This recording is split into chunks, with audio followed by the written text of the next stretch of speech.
Halo, perkenalkan nama saya Yosua Heru Irawan.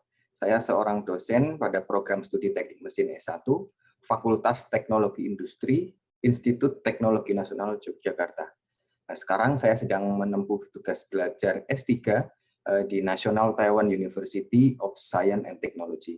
Pada kesempatan kali ini, saya akan menyampaikan pernyataan diri dosen dalam unjuk kerja Tridharma Perguruan Tinggi pada bidang pengajaran, khususnya untuk mata kuliah perpindahan kalor 1. Dalam kurikulum Teknik Mesin S1 di Institut Teknologi Nasional Yogyakarta, mata kuliah perpindahan kalor 1 merupakan mata kuliah wajib di semester 4 dengan bobot 2 SKS.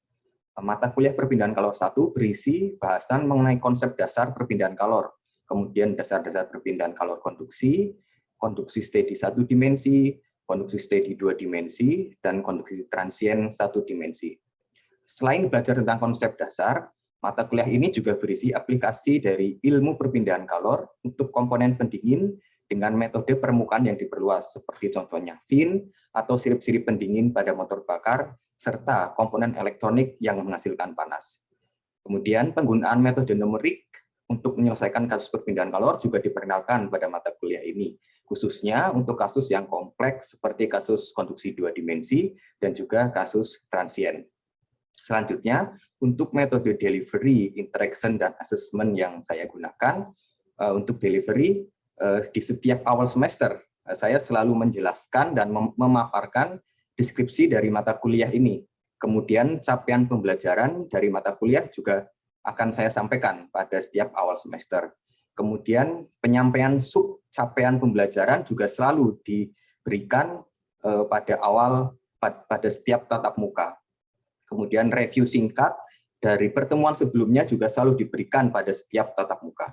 Kemudian untuk interaction, saya menggunakan kuliah tatap muka di ruang kelas, kemudian juga kuliah daring menggunakan Zoom meeting, kemudian di dalam kuliah juga biasanya kita mengadakan diskusi kelas ataupun diskusi kelompok. Kemudian kita juga menggunakan fasilitas e-learning yang disediakan oleh kampus kami yang dapat diakses melalui kuliah.itny.ac.id. Kemudian kita juga membentuk WhatsApp group untuk mahasiswa dapat menyampaikan pertanyaan-pertanyaan singkat kepada dosen pengajar. Kemudian untuk berbagi file dan sebagainya kita menggunakan Gmail, Google Drive, dan Google Doc, dan yang lainnya untuk saling berbagi tugas, jawaban, atau kuis, dan lain sebagainya. Kemudian untuk metode asesmen, kita menggunakan 3 metode, tertulis, lisan, dan juga disiplin serta keaktifan saat mengikuti perkuliahan dengan persentase 75% untuk asesmen tertulis, kemudian 15% untuk asesmen lisan, kemudian 10% untuk disiplin dan juga keaktifan mahasiswa dalam mengikuti perkuliahan. Untuk asesmen tertulis, kita memberikan kuis, tugas, UTS, dan juga UAS. Kemudian untuk lisan, tentu saja ada diskusi kelas, kelompok, dan juga presentasi.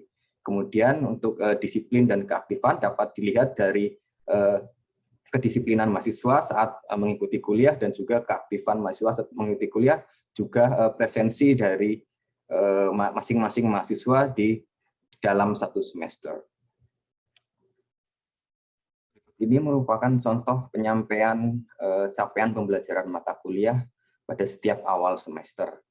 Untuk mata kuliah perpindahan kalor 1, capaian pembelajarannya adalah mahasiswa memiliki pemahaman yang menyeluruh mengenai konsep dasar perpindahan kalor, dasar-dasar perpindahan kalor konduksi, penyelesaian persoalan perpindahan kalor konduksi, baik secara analitis ataupun numerik, dan aplikasi konsep perpindahan kalor konduksi pada sistem pendinginan pasif. Untuk mencapai capaian pembelajaran ini, kita menurunkan menjadi beberapa sub capaian pembelajaran. Untuk mata kuliah ini, saya menurunkan menjadi 6 sub capaian pembelajaran, di mana 3 sub capaian pembelajaran kita kerjakan sebelum UTS pada minggu pertama sampai minggu ke-7, kemudian sub capaian pembelajaran 4, 5, dan 6 kita kerjakan setelah UTS pada minggu ke-9 sampai minggu ke-15, dan diharapkan setelah melewati setiap sub CPMK ini, mahasiswa dapat memperoleh atau dapat mencapai capaian pembelajaran yang sudah kita tetapkan di awal semester. Untuk interaksi antara dosen dan mahasiswa, kampus kami sudah menyediakan ruang kelas yang sangat nyaman untuk proses belajar mengajar dengan dilengkapi dengan LCD proyektor dan juga papan tulis dan juga ruangan yang nyaman. Dan juga kita juga dapat menggunakan Zoom meeting untuk tatap maya, kemudian juga sistem e-learning yang sudah disediakan oleh institusi kami di kuliah.itny.ac.id dan juga beberapa aplikasi atau website yang dapat memungkinkan kita untuk berbagi file, mengirim tugas dan sebagainya melalui Google Drive, Google Doc ataupun email. Dan juga WA group yang sudah kita buat pada awal semester untuk memudahkan interaksi antara dosen dan mahasiswa. Merupakan detail dari proses asesmen untuk mata kuliah proses perpindahan kalor 1. Untuk asesmen tertulis, seperti tadi dijelaskan, kita memiliki kuis tugas UTS dan UAS. Untuk UTS dan UAS, biasanya kita memberikan kesempatan untuk mahasiswa membuat sebuah resume atau sebuah catatan untuk dibawa saat ujian, atau kita juga bisa memberikan sifat ujian buku tertutup.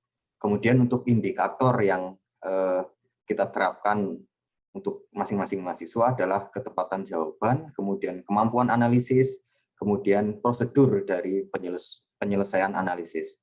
Kemudian untuk tugas presentasi untuk mata kuliah ini, topiknya adalah tentang metode pendinginan pasif pada motor bakar ataupun pada komponen elektronik lainnya. Kita akan memberikan kesempatan kepada mahasiswa untuk mencari inovasi dalam proses pendinginan pasif pada motor bakar ataupun komponen elektronik lainnya yang menghasilkan panas. Kemudian kita akan menilai dari keaktifannya saat presentasi, kemudian juga kerjasama dari masing-masing kelompok. Kemudian juga kita akan memberikan penilaian juga pada kedisiplinan dan juga keaktifan masing-masing mahasiswa saat mengikuti perkuliahan selama 1 semester. Selanjutnya, saya akan mencontohkan sebuah micro teaching untuk sub capaian pembelajaran mata kuliah tentang menerapkan persamaan laju perpindahan kalor konduksi steady satu dimensi melalui dinding tanpa pembangkitan kalor. Selamat menyaksikan. Halo, selamat pagi semuanya. Kita akan melanjutkan kuliah perpindahan kalor 1. Kita akan masuk ke dalam topik perpindahan kalor konduksi untuk kasus steady satu dimensi. Oke, ini adalah sub CPMK yang akan kita coba untuk capai.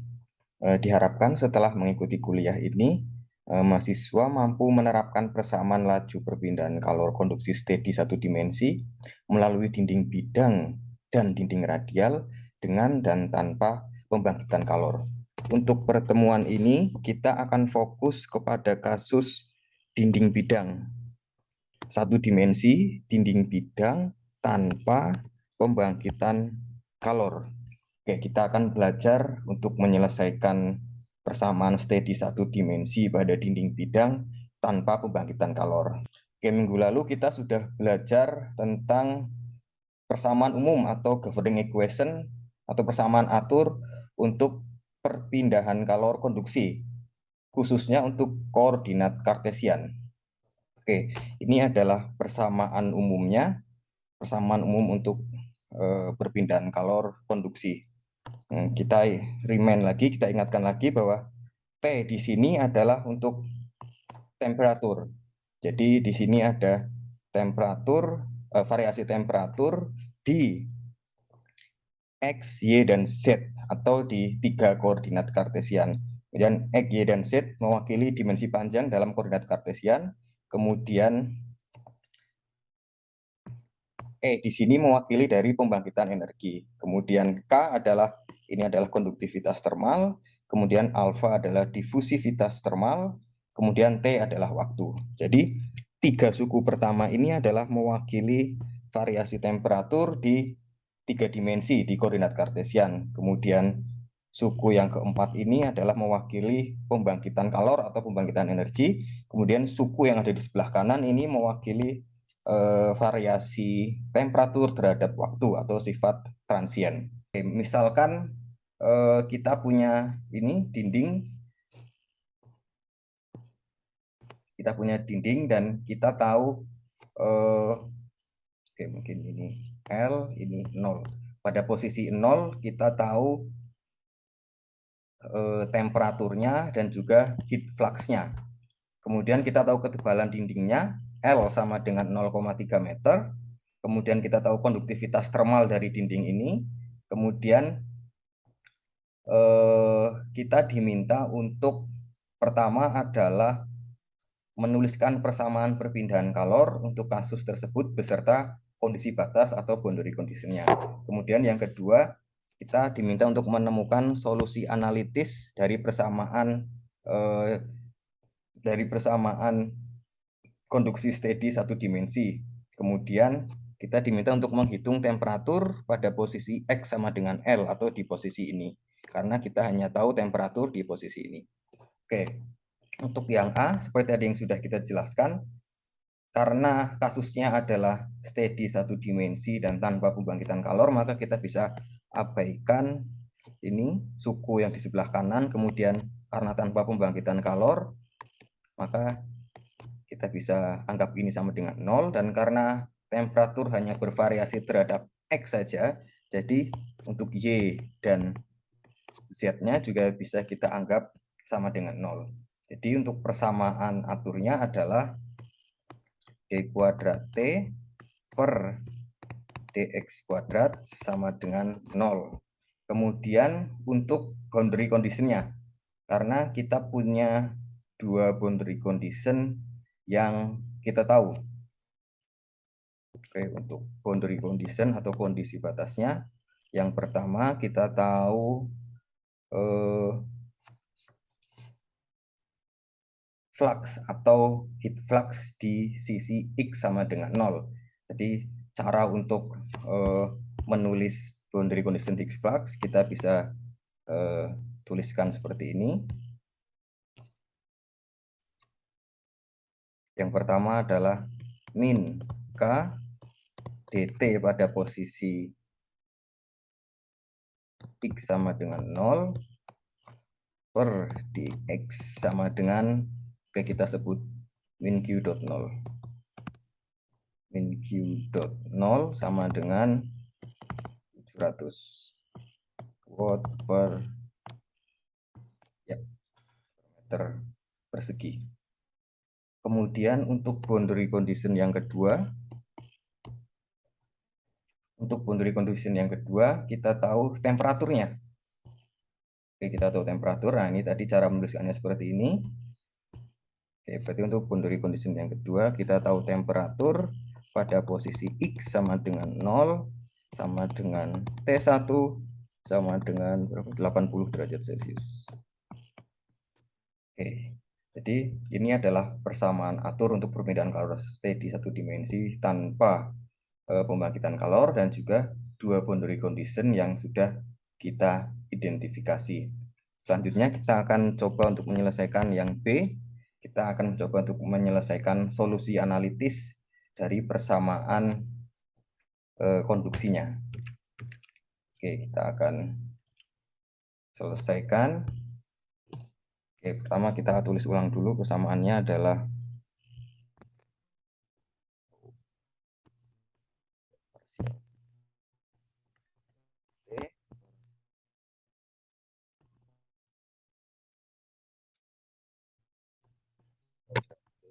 per kuadrat sama dengan 0. Oke, tadi kan untuk mendapatkan solusi dari persamaan diferensial, kita membutuhkan proses integral. Jadi untuk mendapatkan solusi ini, kita akan integralkan governing equation-nya. Jadi kita akan menggunakan integral. Jadi sebelah kiri kita integralkan. Kemudian sebelah kanan juga kita integralkan terhadap dx. Jadi kan turunan kedua kalau kita integralkan berarti kan menjadi, karena turunannya berkurang satu, jadi tinggal turunan pertama, dt per dx plus sebuah konstanta. Kemudian 0 juga kalau kita integralkan ya akan menjadi 0. 0, kemudian juga plus sebuah konstanta. Kemudian karena ada dua konstanta di sini, jadi saya akan menggunakan ini konstanta 1, itu sebenarnya adalah jumlah dari konstanta A plus O plus konstanta B. Oke, jadi kita bisa tulis hasil dari integral pertama, proses integral pertama ini dt per dx sama dengan sebuah konstanta yang kita tidak tahu. Kemudian hasil dari proses integrasi pertama masih berupa persamaan diferensial, tapi sekarang order 1 atau first order. Nah, untuk mendapatkan solusinya, kita akan mengintegralkan lagi. Kita akan integralkan ini dt per dx, dan juga kita integralkan C1 di sini. Karena saat kita mengintegralkan sebelah kiri, maka sebelah kanan juga harus kita integralkan juga supaya adil. Oke, dari proses ini kita akan mendapatkan, karena ini saling meniadakan, berarti kita akan mendapatkan T sebagai fungsi X plus sebuah konstanta. Karena kita melakukan indefinite integral, maka ada sebuah tambahan konstanta di sini. Kita sebut konstanta D. Kemudian dari proses ini juga kita mendapatkan sebuah konstanta. Kalau ini kita integralkan, maka akan menjadi C1X plus sebuah konstanta lagi. Karena ada dua buah konstanta, saya akan ini mungkin saya C2 itu adalah jumlah dari konstanta D plus konstanta E. Karena konstanta ditambah konstanta ya kita menghasilkan konstanta yang lainnya. Jadi supaya tidak terlalu ribet. Oke, jadi kalau kita sederhanakan berarti solusinya adalah T sama T sebagai fungsi dari X sama dengan C1X plus C2. Nah, inilah solusi dari persamaan ini, governing equation-nya. Ini biasanya kita namakan general solution. Kenapa general solution? Karena kita belum tahu solusi pastinya, jadi masih sangat general. Ini adalah general solution, terdapat dua konstanta yang kita tidak tahu nilainya.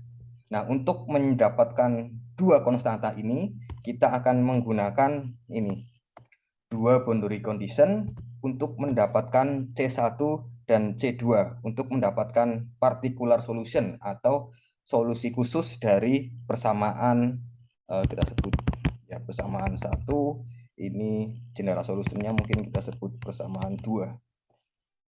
Oke, sekarang untuk mendapatkan solusi khusus atau particular solutionnya, kita akan substitusikan boundary conditionnya. Oke, kita akan substitusikan boundary condition yang pertama. Substitusikan boundary condition yang pertama. Tadi yang pertama adalah pada 0, pada X sama dengan 0, sama dengan K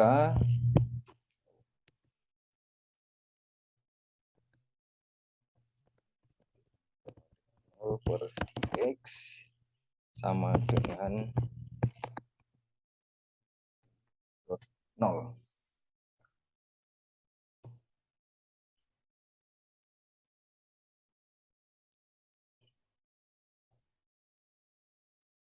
Oke, kita akan coba masukkan persamaan ini. Oke, kita tulis dulu general solution-nya. General solution-nya adalah fungsi X C1X plus C2.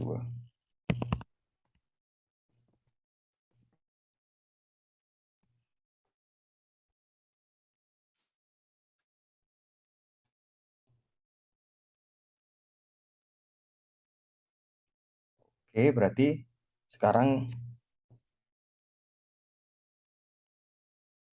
kita masukkan ini, berarti kita punya fungsi temperatur terhadap X. Kalau kita turunkan ini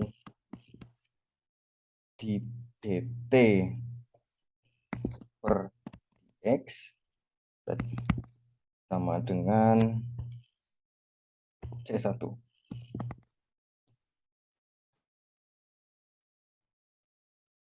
Berarti kita bisa substitusikan ke sini, berarti ini karena ini adalah dt per dx, maka kita bisa tulis seperti ini. Min K C1 sama dengan Q dot 0. Karena dari integrasi yang pertama kita tahu bahwa ini dt per dx sama dengan C1. Jadi dt per dx pada x sama dengan 0, kita bisa tuliskan C1. Kemudian kita tahu sekarang C1 ternyata sama dengan min Q dot 0 per K. Jadi kita sekarang tahu C1 nilainya sama dengan min Q dot 0 per K. Karena Q dot 0 kita tahu, K juga sebuah konstanta, jadi sudah diketahui. Jadi kita bisa menghitung C1. Nah, sekarang tinggal kita hitung C2. Jadi dari boundary condition yang kedua,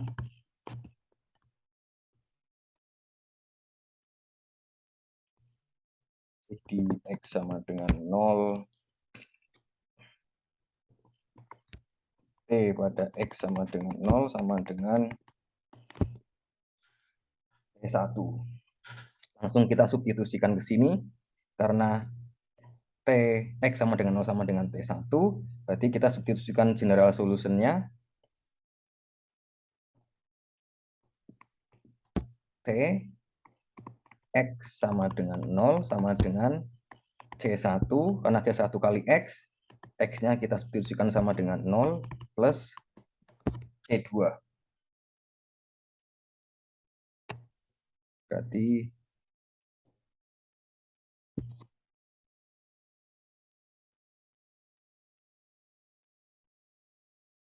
ini sama dengan T1. Ini berarti sama dengan 0, karena C1 kali 0, 0.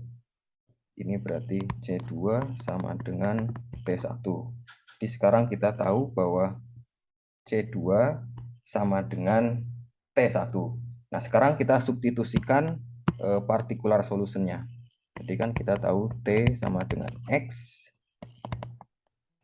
C1 X plus C2. Nah, sekarang kita substitusikan T fungsi X, kita tahu C1-nya sama dengan min dot K X plus C2 sama dengan T1. Jadi ini adalah solusi khusus atau particular solution dari kasus yang coba kita selesaikan. Karena Q0 kita tahu, K kita tahu, T1 juga kita tahu. Kita akan coba masukkan nilainya. Q0 sama dengan 700 watt per meter persegi. 700. Kemudian K itu sama dengan tadi 2,5.